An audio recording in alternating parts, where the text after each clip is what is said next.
السلام عليكم.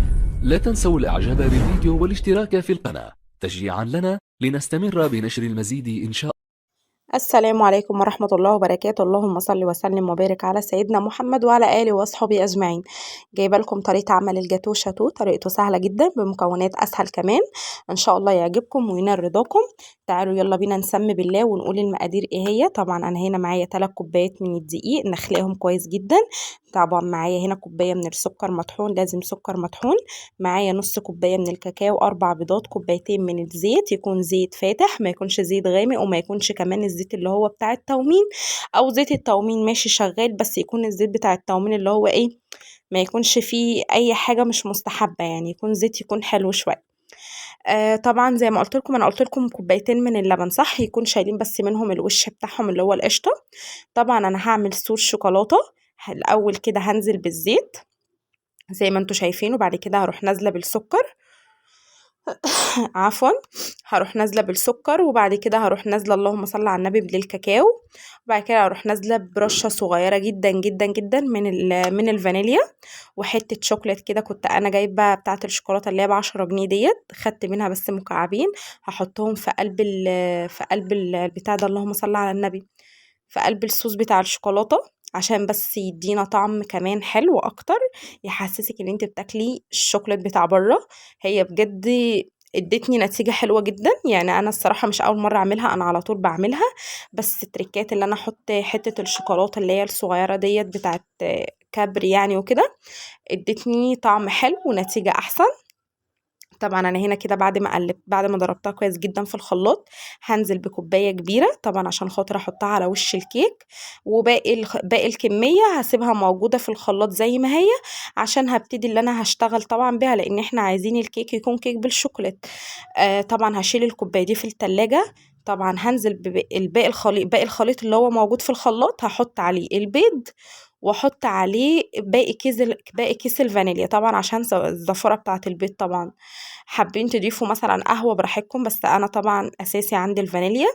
حابين تضيفوا قهوة مع الفانيليا، هو اساس الفانيليا في الوصفة، بس عايزين تضيفوا مثلا قهوة براحتكم، هتدوها بردك طعم حلو براحتكم، بس انا ضفت فانيليا بس. طبعا هنا كده بعد ما ضربتها كويس جدا، لازم طبعا البيض يتضرب كويس جدا جدا على قد ما تقدروا يعني.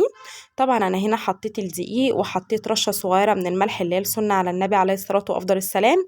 بعد كده رحت نازله بكيس البيكنج باودر، هقلبه كويس جدا جدا في قلب بعض كده بالمعلقه قبل ما احط الخليط عليه زي ما انتوا شايفين كده. طبعا الدقيق لازم اكون نخلاه كويس جدا، عشان خاطر كل ما انت ما بتنخلي الدقيق وبتصفيه طبعا لو في اي حاجه مش مستحبه، كمان بيدي هشاشة حلوة جدا للكيك. هقلبه بقى زي ما انتوا شايفين، انا كده خلاص قعدت اقلبه كتير جدا، طبعا فضيته بقى في البولة اللي انا هشتغل فيها. بعد كده رحت نازله عليه بالخليط اللي انا عاملاه اللي هو خليط الشوكليت.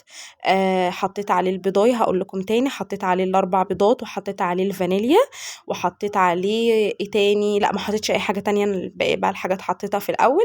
هقلبها كويس جدا. طبعا انا كنت ماسكه الموبايل في الايد التانية، فما كنتش عارفه يعني اقلب كويس، ولازم طبعا الكيك نقلبه في اتجاه واحد بس عشان خاطر ما ياخدش مننا هوا، يعني انا كنت ثابته في الاتجاه دوت.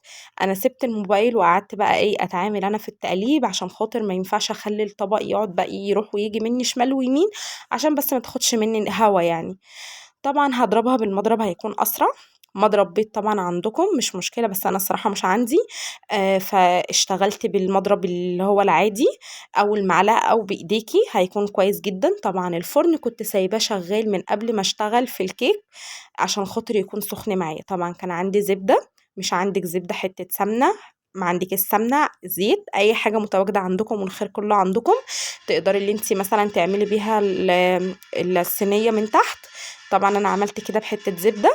وطبعا بصوا الكيك يعني هو كان تقيل شويه، كنت انا خايفه من كده الصراحه لحسن يكون في حاجه، بس الحمد لله طلعت مني تمام، وكان طعمها حلو جدا جدا.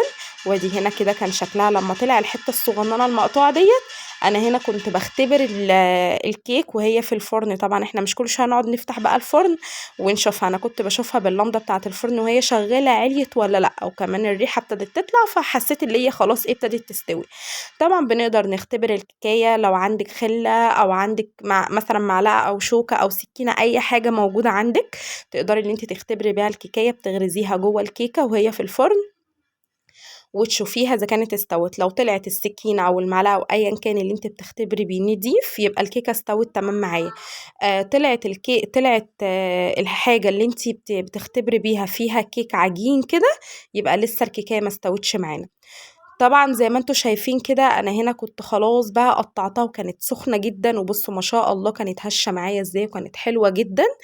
طبعا هو انا كنت المفروض ان انا اسيبها تهدى شويه عن كده، بس انا حبيت ان انا اوريها لكم على طول اول ما طلعت من الفرن. طبعا صوص الشوكليت كنت انا حطيته في التلاجة عشان يتقل معايا اكتر واكتر، وكان ما شاء الله كان طعمه حلو، هي اصلا كان طعمها حلو جدا.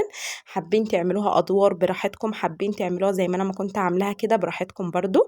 طبعا كان باقي حته شوكليت كده من اللي انا كنت جايباها الجاهزه، بشرتها على الوش اديتها طعم حلو جدا وشكل حلو. حابين تزينوها بقى باي حاجه تانية براحتكم، بس انا الصراحه ما عملتش فيها اي حاجه، انا سبتها على طبيعتها لان هي اصلا كان طعمها تحفه وكان شكلها مش محتاج اي حاجه خالص.